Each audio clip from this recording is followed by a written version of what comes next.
Handicraft program to integrate and strengthen existing schemes and ensure targeted support for weavers and artisans. Tex Eco initiative to promote globally competitive and sustainable textiles and apparels. Samarth 2.0 to modernize the upgrade the textile skilling ecosystem through collaboration with industry and academic institutions. Further, I propose to set up a mega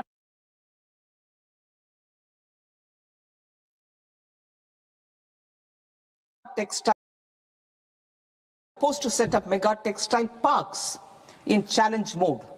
They can also focus on bringing value addition to technical textiles.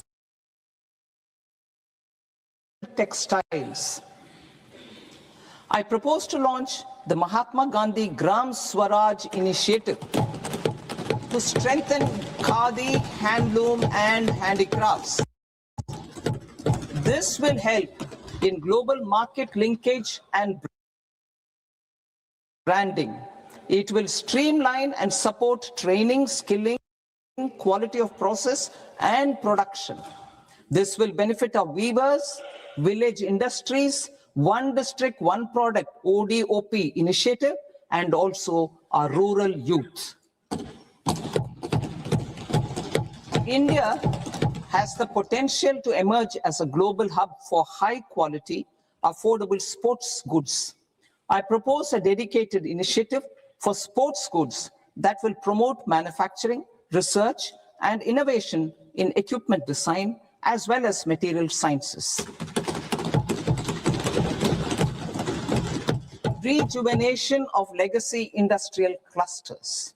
I propose to introduce a scheme to revive 200 legacy industrial clusters to improve their cost competitiveness and efficiency through infrastructure and technology upgradation. Creating champion SMEs and supporting micro enterprises. Recognizing MSMEs as a vital engine of growth, I propose a three-pronged approach to help them grow as champions.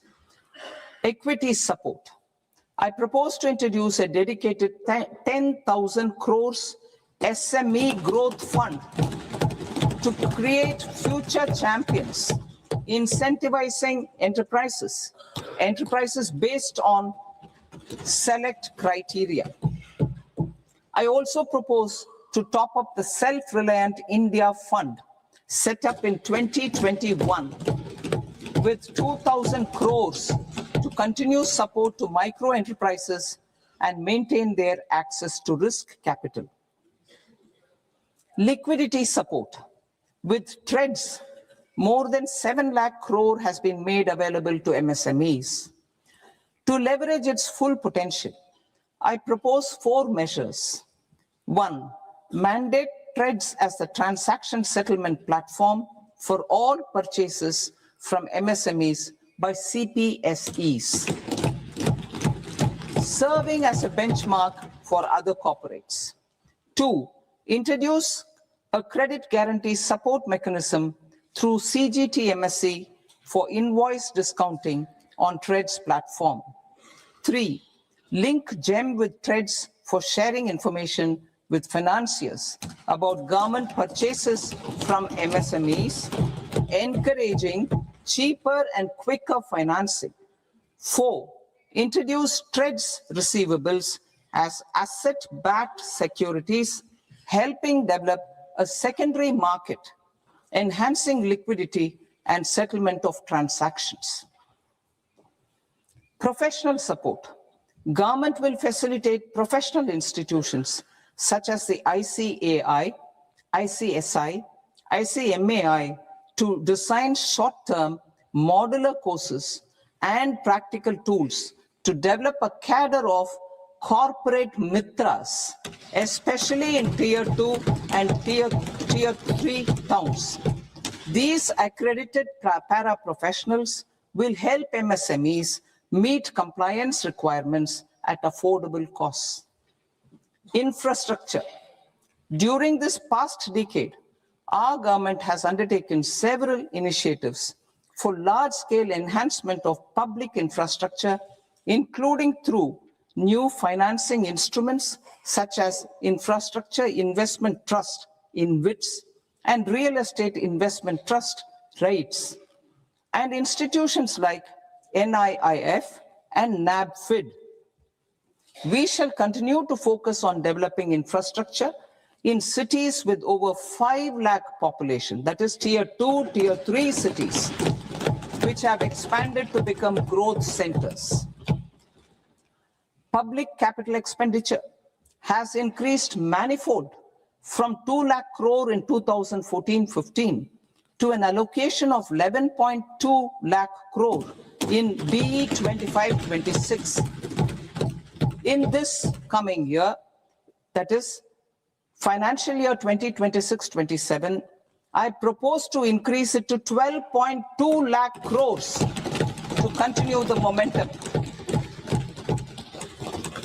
To strengthen the confidence of private developers regarding risks during infrastructure development and construction phase, I propose to set up an infrastructure risk guarantee fund to provide prudentially calibrated partial credit guarantee to lenders. Over the years, REITs have emerged as a successful instrument for asset monetization.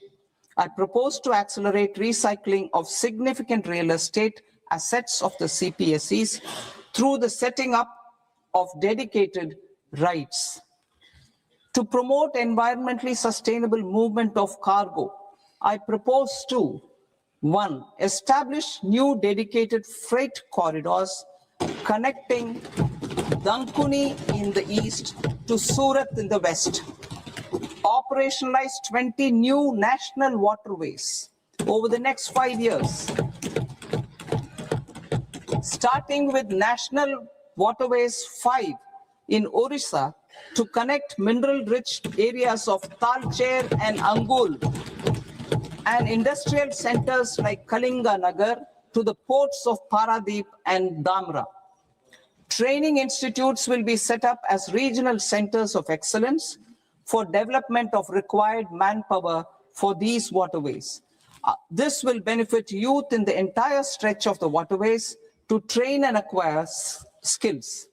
Further, a ship repair ecosystem catering to inland waterways will also be set up at Varanasi and Patna. And C, launch a coastal cargo promotion scheme for incentivizing a modal shift from rail to road to increase the share of inland waterways and coastal shipping from 6% to 12% by 2047. To enhance last mile and remote connectivity and promote tourism, I propose to give incentives to indigenize manufacturing of seaplanes. A seaplane VGF scheme will be also introduced to provide support for operations. Carbon capture, utilization and storage. Aligning with the roadmap launched in December 2025, the carbon capture,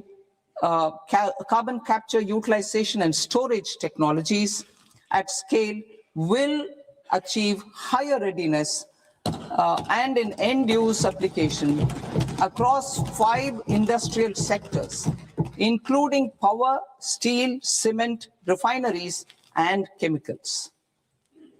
An outlay of 20,000 crore is proposed over the next 5 years for this purpose. City economic regions. Cities are India's engines of growth, innovation, and opportunities. We shall now focus on tier 2, tier 3 cities, and even temple towns, which need modern infrastructure and basic amenities. This budget aims to further amplify the potential of cities to deliver the economic power of agglomerations by mapping city economic regions based on their specific growth drivers. An allocation of 5,000 crore per CER over 5 years is proposed for implementing their plans through a challenge mode with a reform cum result-based financing mechanism. In order to promote environmentally sustainable passenger systems, we will develop 7 high-speed rail corridors between cities as growth connectors, namely Mumbai to Pune, Pune to Hyderabad, Hyderabad to Bengaluru, Hyderabad to Chennai, Chennai to Bengaluru, Delhi to Varanasi, Varanasi to Siliguri.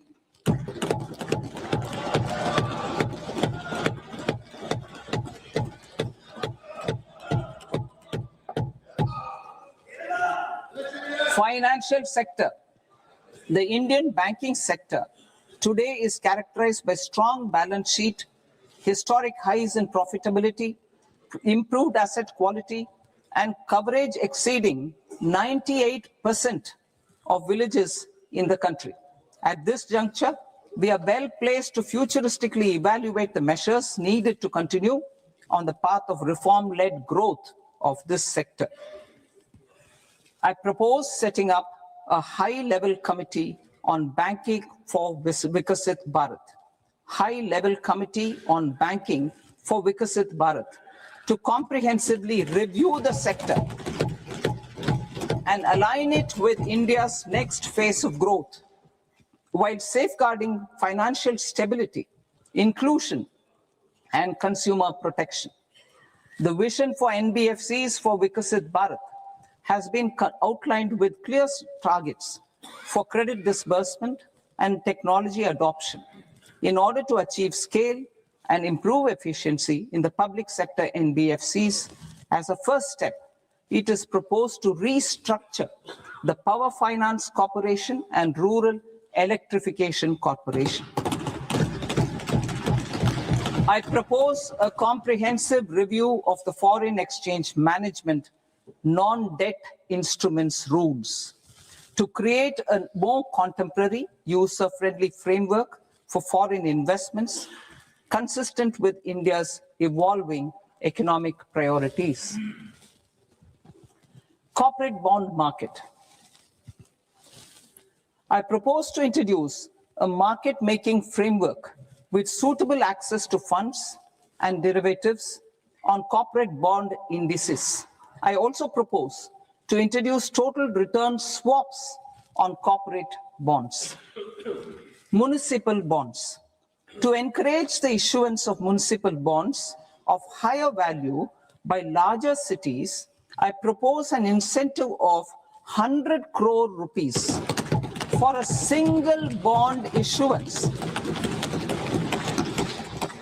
100 crore rupees for a single bond issuance of more than 1,000 crore. The current scheme under Amrit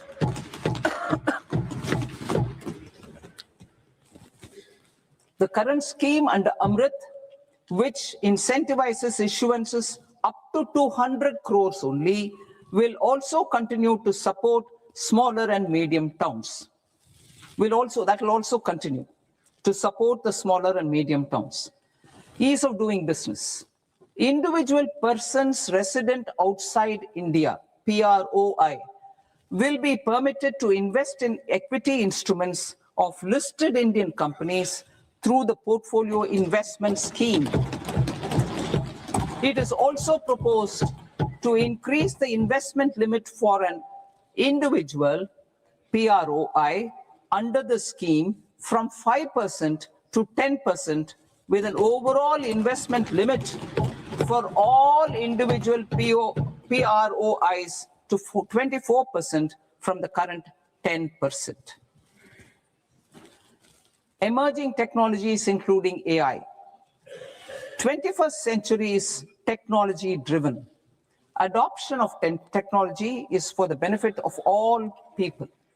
Farmers in the field, women in STEM, youth keen to upskill, and Divyangjan to access newer opportunities.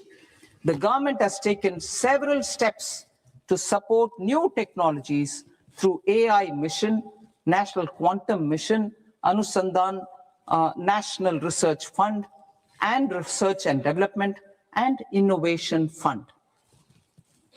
Our second kartavya is to fulfill aspirations and build capacities. Close to 25 crore individuals have come out of multi-dimensional poverty through a decade of our government's sustained and reform-oriented efforts.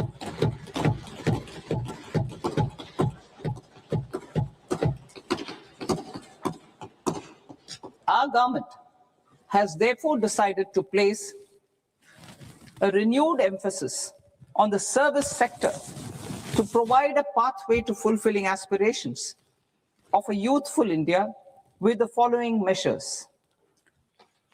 I propose to set up a high-powered education to employment and enterprises standing committee to recommend measures that focus on services sector as a core driver of Vikasit Bharat.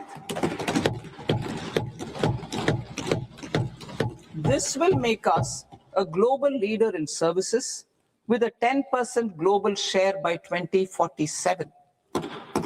The committee will prioritize areas to optimize the potential for growth, employment, and exports. They will also assess the impact of emerging technologies, including AI, on jobs and skill requirements and propose measures thereof. To create a range of skilled career pathways, a new range of skilled career pathways for our youth, I propose interventions in the following sectors. Health.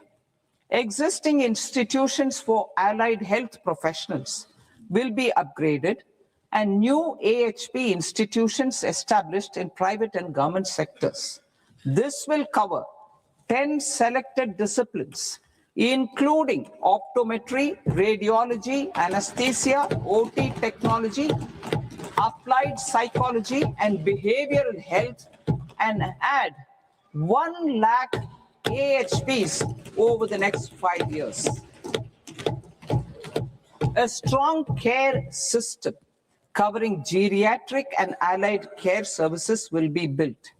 A variety of NSQF-aligned programs will be developed to train multi-skilled caregivers, combining core care and allied skills such as wellness, yoga, and operation of medical assistive devices. In the coming year, 1.5 lakh caregivers will be trained.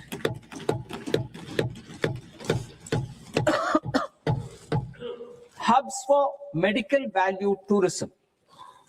To promote India as a hub for medical tourism services, I propose to launch a scheme to support states in establishing 5 regional medical hubs in partnership with the private sector. These hubs will serve as integrated healthcare complexes that combine medical, educational, and research facilities. They will have Ayush centers, medical value tourism facilitation centers, and infrastructure for diagnostics, post-care, and rehabilitation. These hubs will provide diverse opportunities, job opportunities for health professionals, including doctors and AHPs. Ancient Indian yoga, already respected in several parts of the world, was given a mass global recognition when Honorable Prime Minister took it to the UN. Post-COVID, Ayurveda gained a similar global acceptance and recognition. Exporting quality Ayurveda products helps farmers who grow the herbs and youth who process the products. To meet growing global demand, a few more steps are being taken. I propose to 1. Set up 3 new All India Institutes of Ayurveda.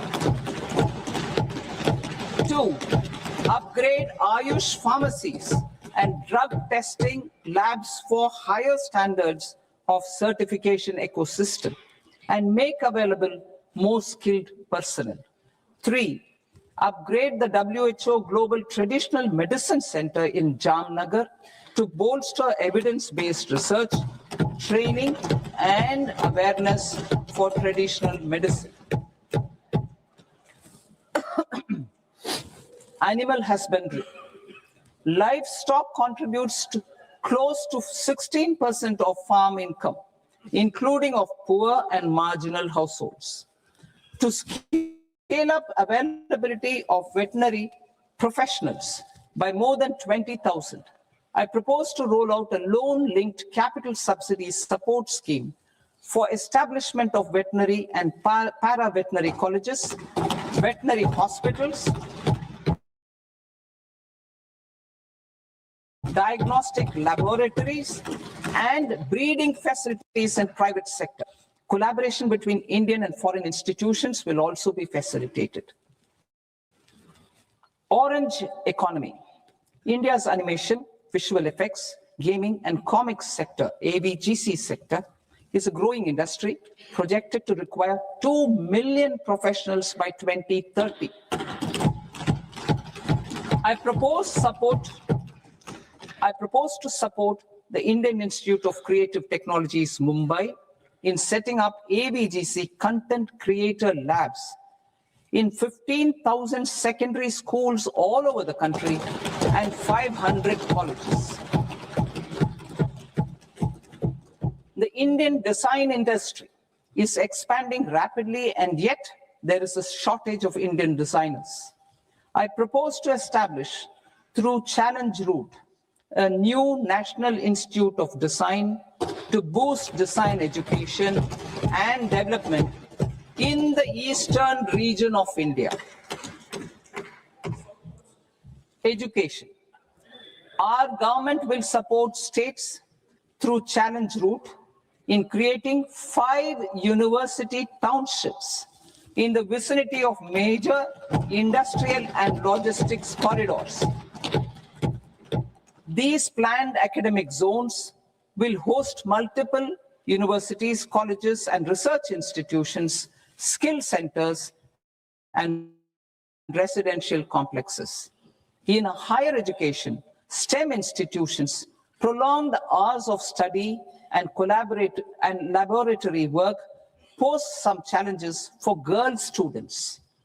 Through VGF, Viability Gap Funding, and capital support, one girls' hostel will be established in every district.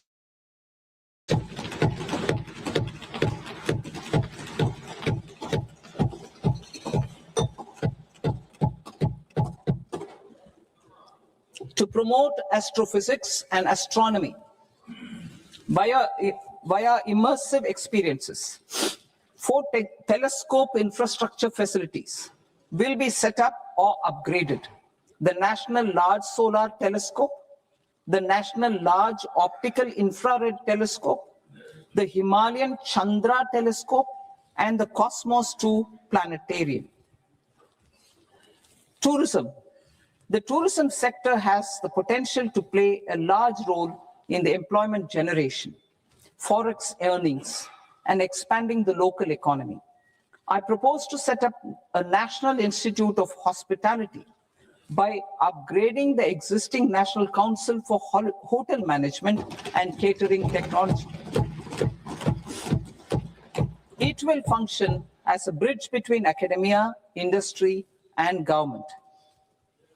I also propose a pilot scheme for upskilling 10,000 guides in 20 iconic tourist sites through a standardized, high-quality, 12-week training course in hybrid mode in collaboration with the Indian Institute of Management.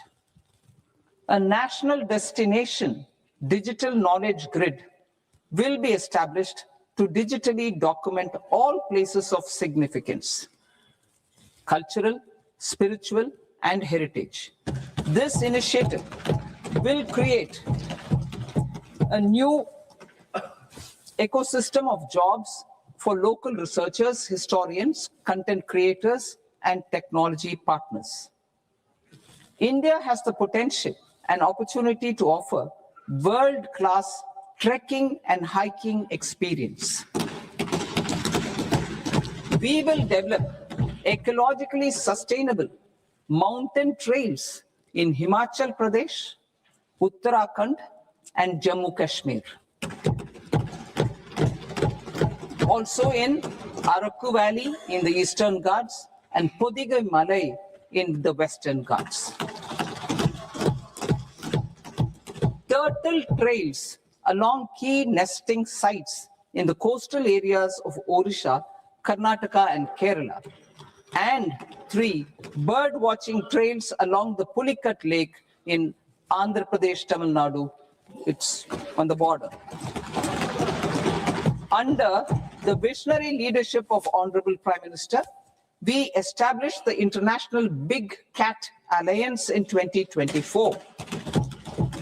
This year, India is hosting the first ever Global Big Cat Summit, where heads of governments and ministers from 95 range countries will deliberate on collective strategies for conservation.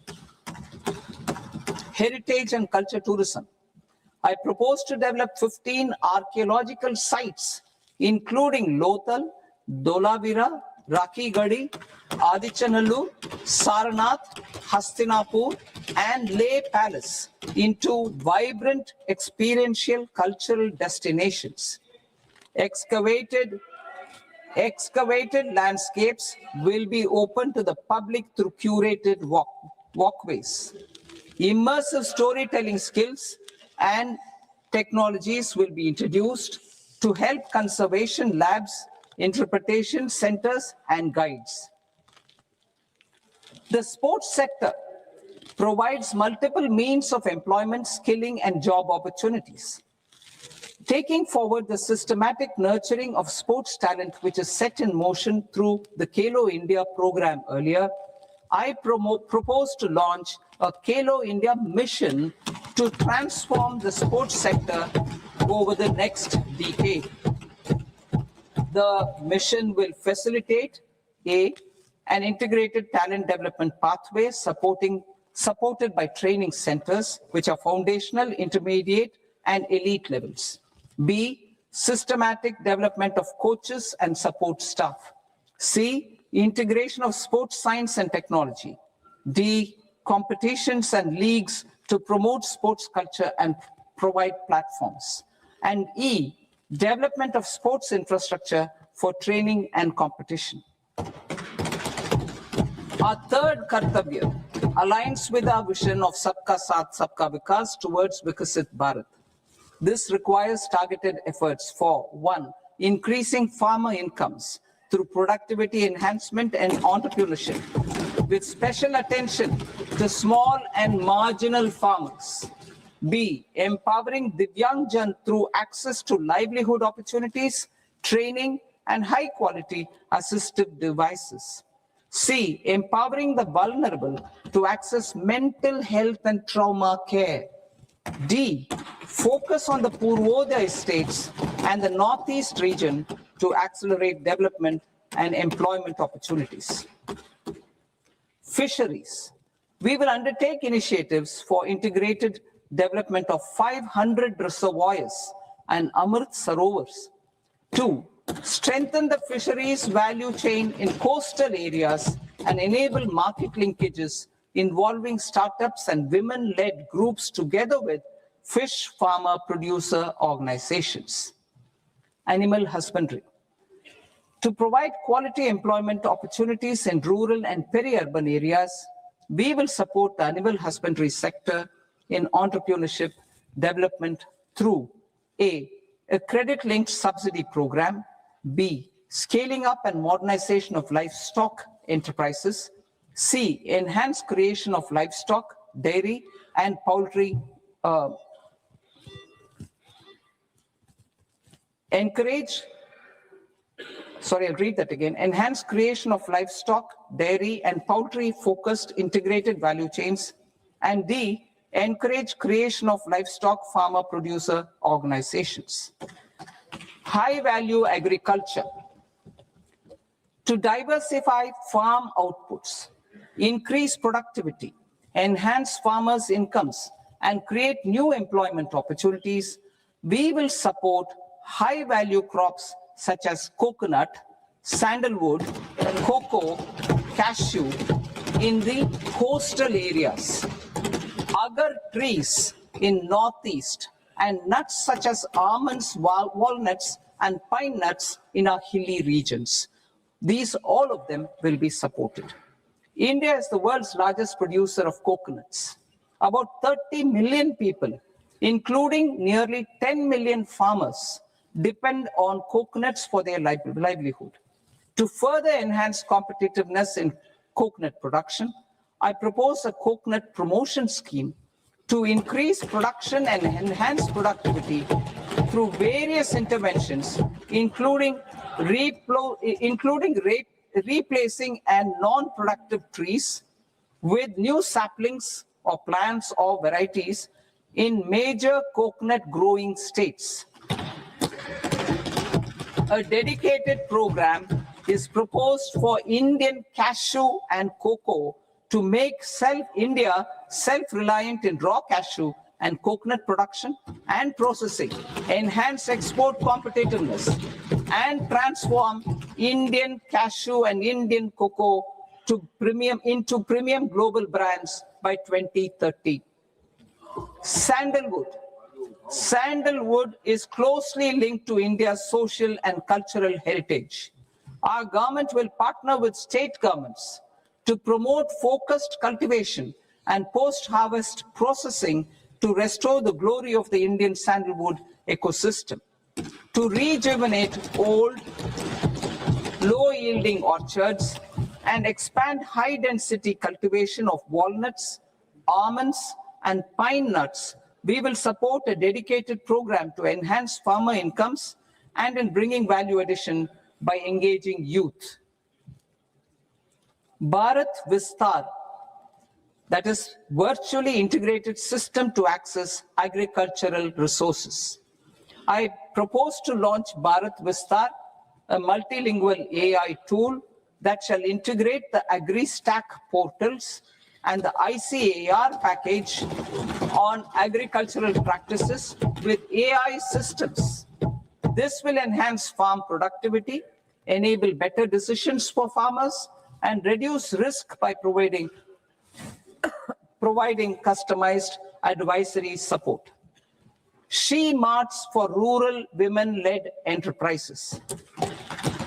Building on the success of Lakpati Didi program, I propose to help women take the next step from credit-linked livelihoods to being owners of enterprises.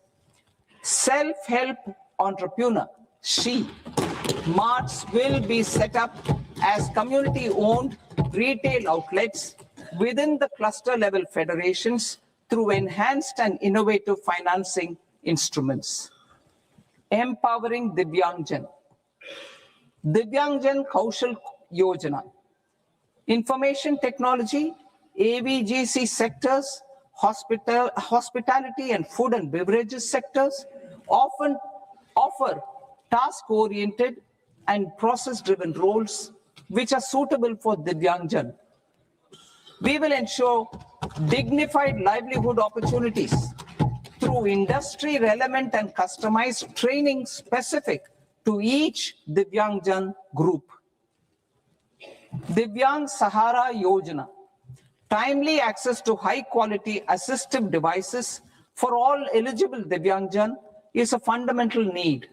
I propose to, 1, support the Artificial Limbs Manufacturing Corporation of India, Alimco, to set up and to scale up production of assistive devices, invest in R&D and AI integration, strengthen PM Divyasha Kendras, and support setting up of assistive technology marts as modern retail style centers where Divyangjan and senior citizens can see, try, and purchase assistive products.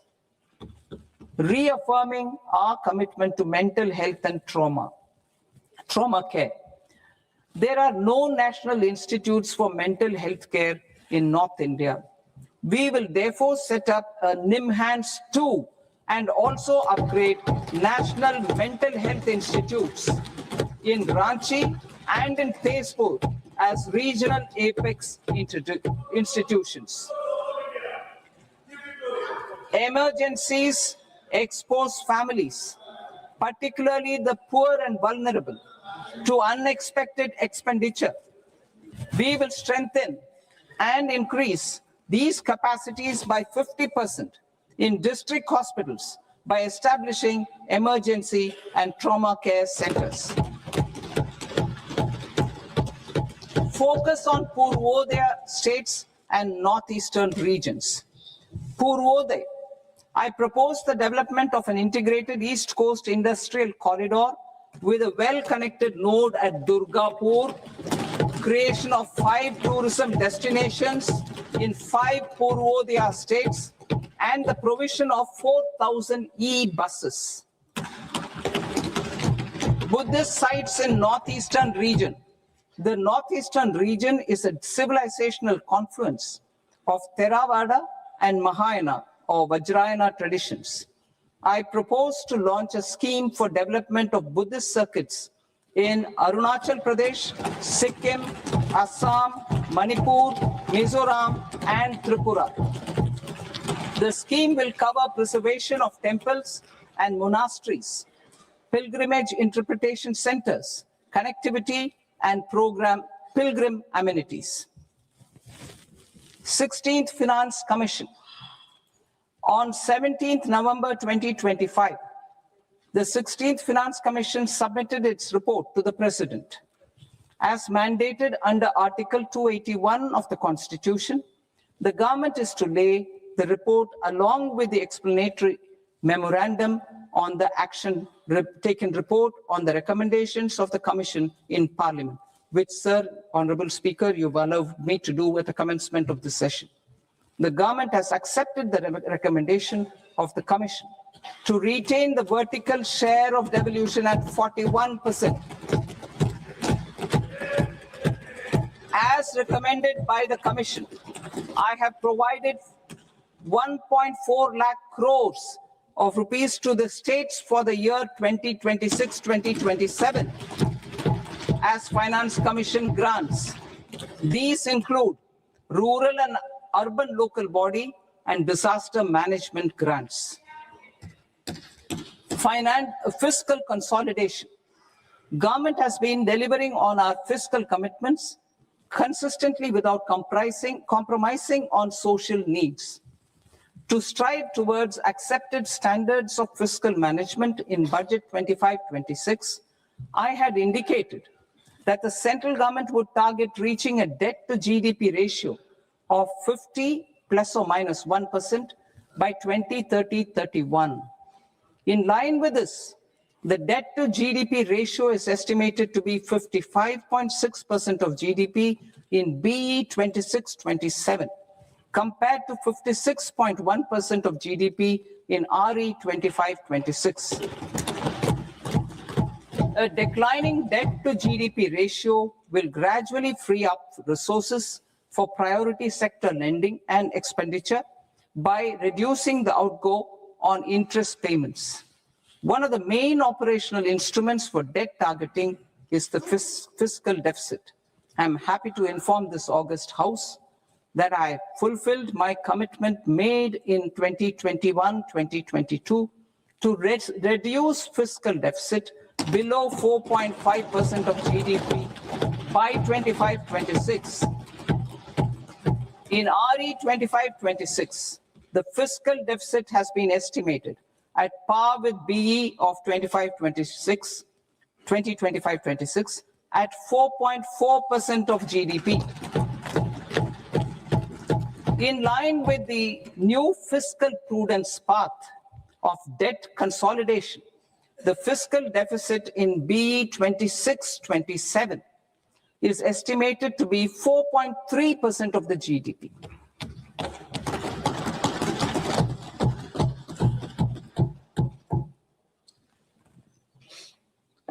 The revised estimates Of the non-debt receipts are 34 lakh crore rupees, of which the centre's net tax receipts are 26.7 lakh crore.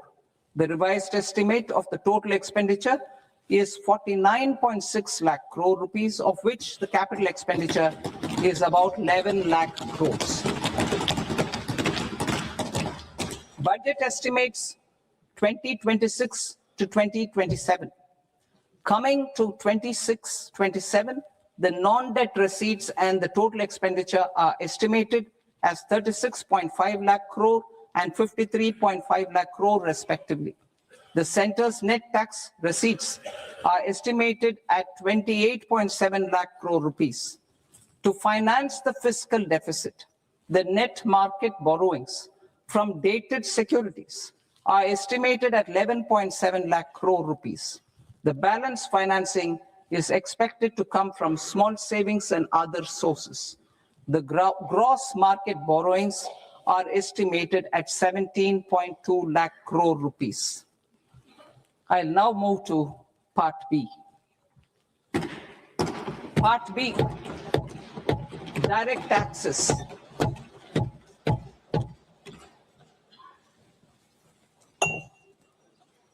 Honorable Speaker, sir, I now present my proposals on direct taxes. New Income Tax Act. In July 2024, I announced a comprehensive review of the Income Tax Act 1961. This was completed in a record time, and the Income Tax Act 2025 will come into effect from 1st April 2026. The simplified income tax rules and forms will be notified shortly, giving adequate time to taxpayers to acquaint themselves with its requirements. The forms have been redesigned such that ordinary citizens can comply without difficulty. Ease of living. I propose that any interest awarded by the Motor Accident Claims Tribunal to a natural person will be exempt from income tax, and any TDS on this account will be done away with. I propose to reduce TCS rate on the sale of overseas tour program package from the current 5% and 20% to 2% without any stipulation of amount. I propose to reduce TCS rate for pursuing education and for medical purposes under the Liberalized Remittance Scheme, popularly known as LRS, from 5% to 2%. Supply of manpower services is proposed to be specifically brought within the ambit of payment to contractors for the purpose of TDS to avoid ambiguity. Thus, TDS on these services will be at the rate of either 1% or 2% only. I propose a scheme for small taxpayers, wherein a rule-based automated process will enable obtaining a lower or nil deduction certificate instead of filing an application with the assessing officer. For the ease of taxpayer holding securities in multiple companies, I propose to enable depositories to accept Form 15G or Form 15H from the investor and provide it directly to various relevant companies. I propose to extend time available for revising returns from 31st December to up to 31st March with the payment of a nominal fee. I also propose to stagger the timeline for filing of tax returns. Individuals with ITR 1 and ITR 2 returns will continue to file till 31st July, and non-audit business cases or trusts are proposed to be allowed time till 31st August. TDS on sale of immovable property by a non-resident is proposed to be deducted and deposited through resident buyers and his or her PAN-based challan instead of requiring a TAN, which is a temporary accounting number. to address practical issues of small taxpayers like students, young professionals, tech employees, relocated NRIs, and such others, I propose to introduce a one-time 6-month foreign asset disclosure scheme for these taxpayers to disclose income or assets below a certain size. This scheme would be applicable for two categories of taxpayers, namely A, who did not disclose their overseas income or assets, and B, who disclosed their overseas income and or paid due tax but could not declare the asset acquired. For category A, the limit of undisclosed income or asset is proposed to be up to 1 crore rupees. They need to pay 30% of fair market value of asset or 30% of undisclosed income as tax and 30% as additional income tax in lieu of penalty, and would thereby get immunity from prosecution. For category B, asset value is proposed to be up to 5 crore rupees. Here, immunity from both penalty and prosecution will be available with a payment of fee of 1 lakh rupees. Rationalizing penalty and prosecution. Multiplicity of proceedings are hindrance to the ease of doing business. I propose to integrate assessment and penalty proceedings by way of a common order for both. There will be no interest liability on the taxpayer on the penalty amount for the period of appeal before the first appellate authority, irrespective of the outcome of appeal process. Further, quantum of prepayment is being reduced from 20% to 10% and will continue to be calculated only on core tax demand. As an additional measure for reducing litigation, I propose to allow taxpayers to update their returns even after reassessment proceedings have been initiated, and an additional 10% tax rate over and above the rate applicable for the relevant year. The assessing officer will then use only this updated return in his proceedings. There is already a framework for immunity from penalty and prosecution in the cases of underreporting. I propose to apply this framework for immunity to misreporting too. However, in such a case, the taxpayer will need to pay 100% of the tax amount as an additional income tax over and above the tax and interest due. Penalties for certain technical defaults, such as failure to get accounts audited, non-furnishing of transfer pricing audit report, and default in furnishing statement for financial transactions, are proposed to be converted into fee.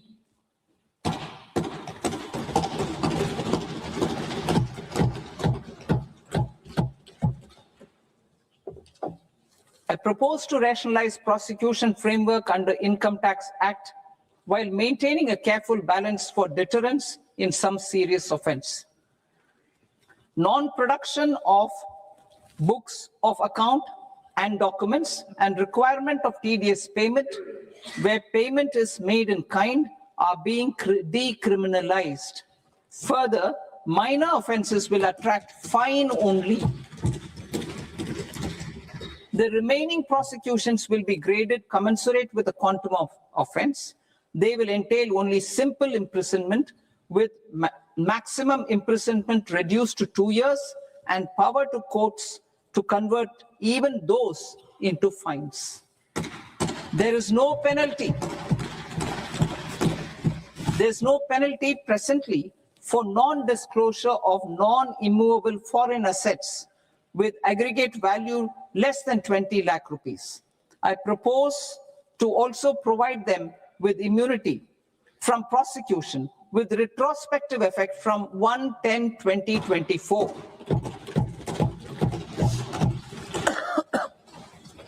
Cooperatives.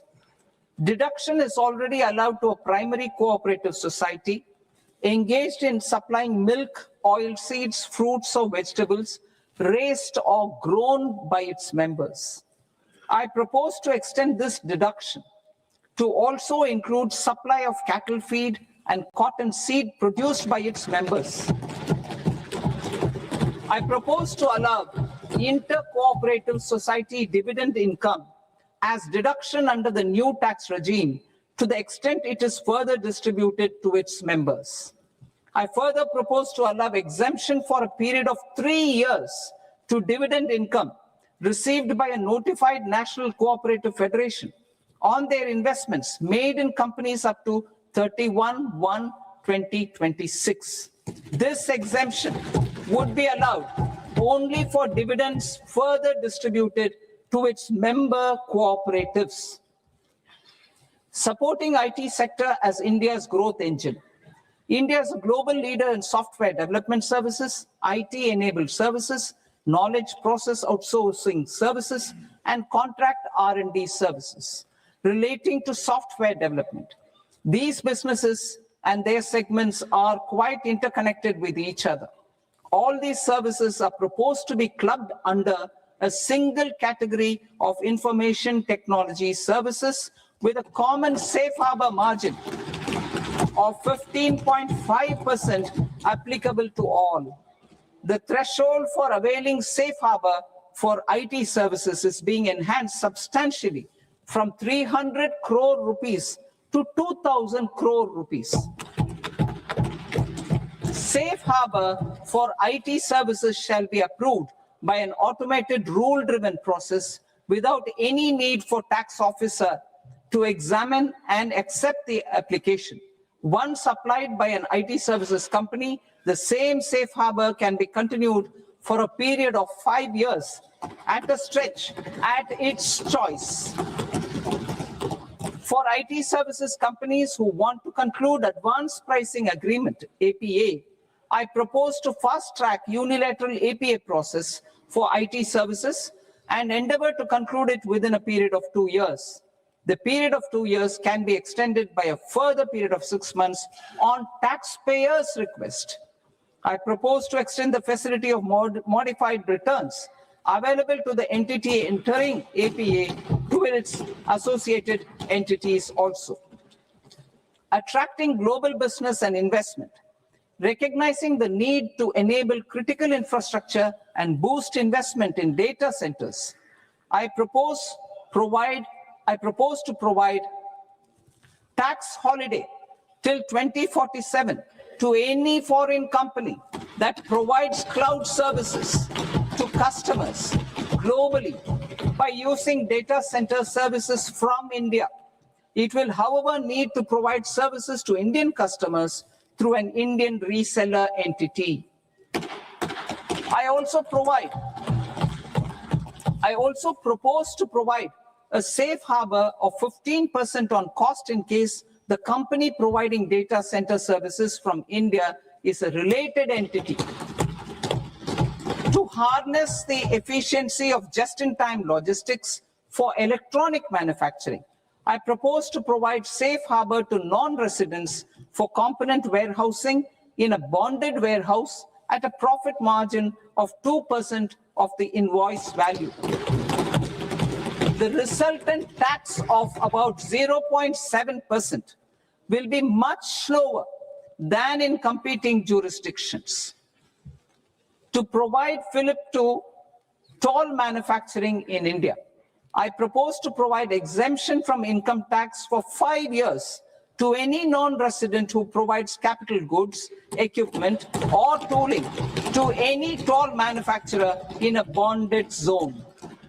To encourage vast pool of global talent to work in India for a longer period of time, I propose to provide exemption to global, non-India sourced income of a non-resident expert for a stay period of 5 years under notified schemes. I propose to provide exemption from minimum alternate tax, the MAT, to all non-residents who pay tax on presumptive basis. Tax administration. I propose to constitute a joint committee of Ministry of Corporate Affairs and Central Board of Direct Taxes for incorporating the requirements of income computation and disclosure standards the ICDS, in the Indian Accounting Standards, Ind AS itself. Separate accounting requirement based on ICDS will be done away with from the tax year 27-28. To support Prime Minister Modi's vision of homegrown accounting and advisory firms to become global leaders, I propose to rationalize the definition of accountant for the purposes of safe harbor rules. Other tax proposals. Change in taxation of buyback was brought in to address the improper use of buyback route by promoters. In the interest of minority shareholders, I propose to tax buyback for all types of shareholders as capital gains. However, to disincentivize misuse of tax arbitrage, promoters will pay an additional buyback tax. This will make effective tax 22% for corporate promoters. For non-corporate promoters, the effective tax will be 30%. TCS rate for sellers of specific goods, namely alcoholic liquor, scrap, and minerals, will be rationalized to 2%, and that on Tendu leaves will be reduced from 5% to 2%. I propose to raise the STT on futures to 0.05% from the present 0.02%. STT on options premium and exercise of options are both proposed to be raised to 0.15% from the present rate of 0.1% and 0.125% respectively. We reformed the taxation landscape for corporates in 2019 by providing them a simplified regime with lower tax rate so that they could productively focus on business rather than on claim of deductions and exemptions. To encourage companies to shift to the new regime, set off of brought forward MAT credit, minimum alternate tax credit, is proposed to be allowed to companies only in the new regime. Set off using available MAT credit is proposed to be allowed to an extent of 1/4 of the tax liability in the new regime. MAT is proposed to be made final tax, so there will be no further credit accumulation from 1st April 2026. In line with this change, the rate of final tax is being reduced to 14% from the current MAT rate of 15%. The brought forward MAT credit of taxpayers accumulated till 30th March 2026 will continue to be available to them for set off as above. Indirect taxes. I shall now take up proposals related to indirect taxes. My proposals for customs and central excise aim to further simplify the tariff structure, support domestic manufacturing, promote export competitiveness, and correct inversion in duty. To continue weeding out long continuing customs duty exemptions, I propose to remove certain exemptions on items which are being manufactured in India or where the imports are negligible. Similarly, to further simplify the process of ascertaining the rate of duty applicable on a particular item, I propose to incorporate certain effective rates in various customs notifications to the tariff schedule itself. I shall now take up sector-specific proposals. Promotion of exports of marine, leather, and textile products. I propose to increase the limit for duty-free imports of specified inputs used for processing seafoods for export from the current 1% to 3% of FOB value of the previous year's export turnover. I also propose to allow duty-free imports of specified inputs, which is currently available for exports of leather or synthetic footwear, to exports of shoe uppers as well. I propose to extend the time period for export of final product from the existing 6 months to 1 year for exporters of leather or textile garments, leather or synthetic footwear, and other leather products. Energy transition and security. I propose to extend the basic customs duty exemption given to capital goods used for manufacturing lithium-ion cells for batteries to those used for manufacturing lithium-ion cells for battery energy storage systems also. I propose to exempt basic customs duty on import of sodium antimonate for use in manufacture of solar glass. Nuclear power. I propose to extend the existing basic customs duty exemption on imports of goods required for nuclear power projects till the year 2035 and expand it for all nuclear plants irrespective of their capacity. Critical minerals. It is proposed to provide basic customs duty exemption to the import of capital goods required for the processing of critical minerals in India. Biogas blended CNG.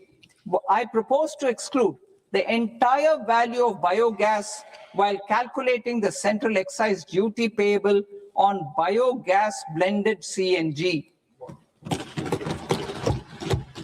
Civil and defense aviation.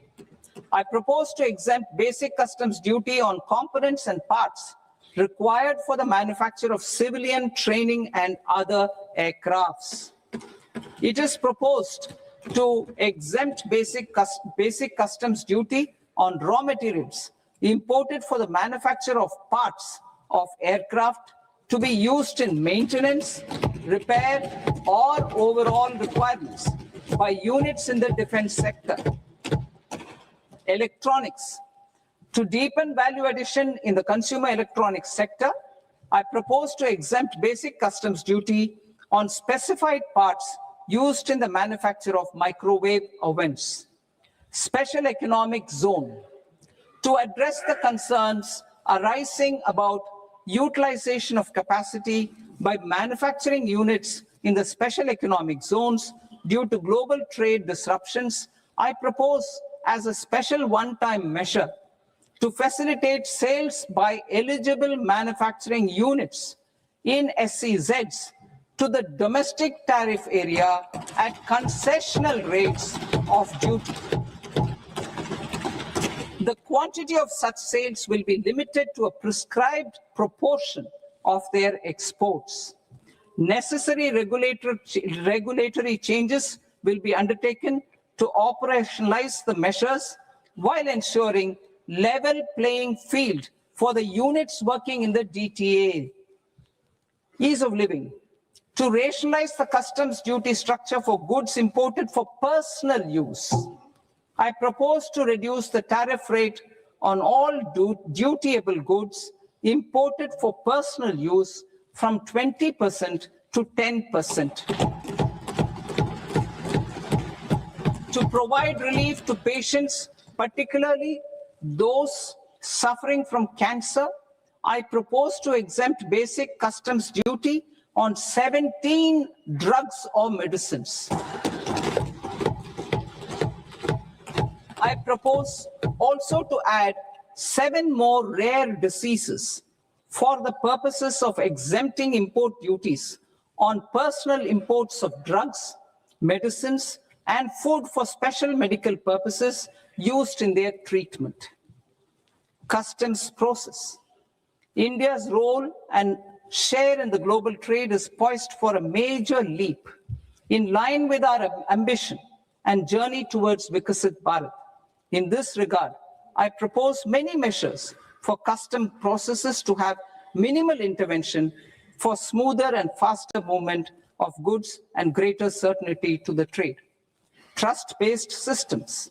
I propose to enhance duty deferral period for Tier 2 and Tier 3 authorized economic operators, known as AEOs, from 15 days to 30 days. I propose to provide eligible manufacturer importers the same duty deferral facility.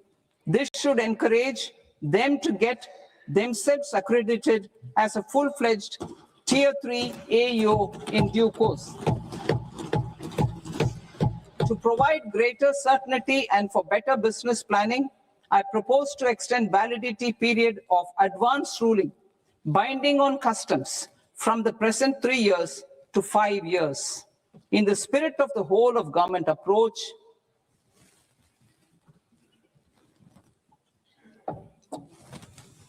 government agencies will be encouraged to leverage AEO accreditation for preferential treatment in clearing their cargo.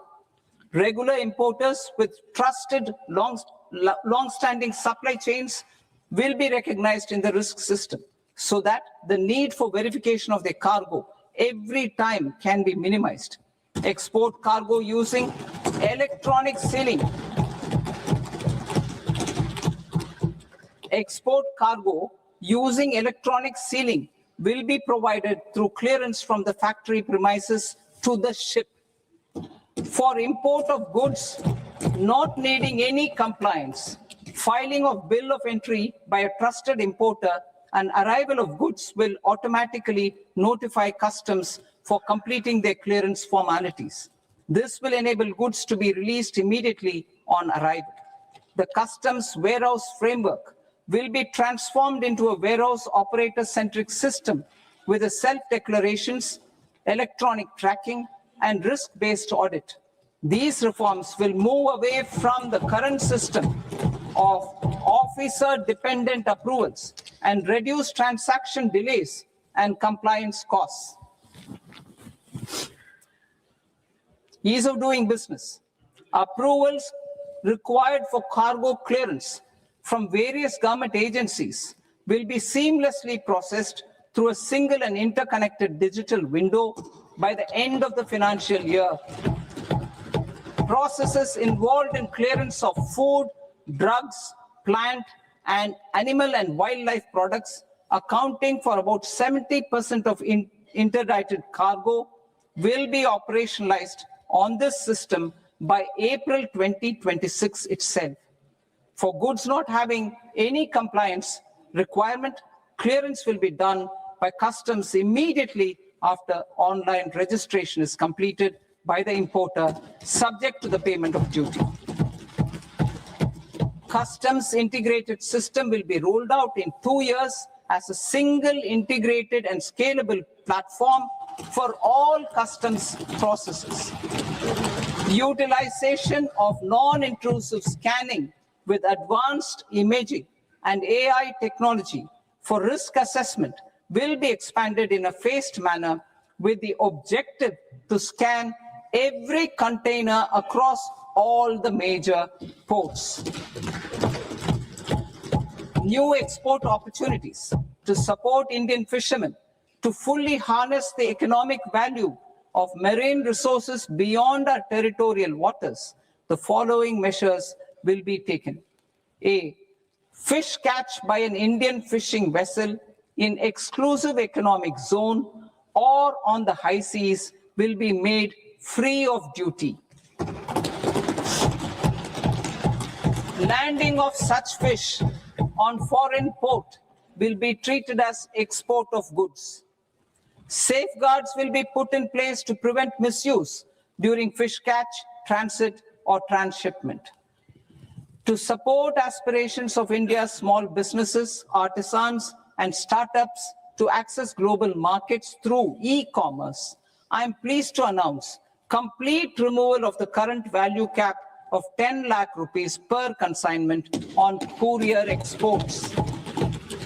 In addition, handling of rejected and returned consignments will be improved with effective use of technology for identifying such consignments. I propose to revise provisions governing baggage clearance during international travel to address genuine concerns of passengers. The revised rules will enhance duty-free allowances in line with the present-day travel realities and provide clarity in temporary carriage of goods brought in or taken out. There are honest taxpayers who are willing to settle disputes by paying all their dues, but they get deterred due to negative connotation associated with penalty.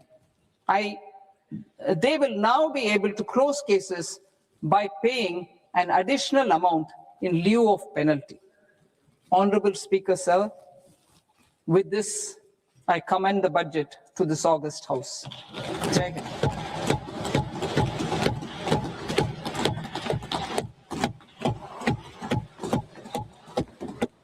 One and a half hours. Item number 3 माननीय वित्त मंत्री जी।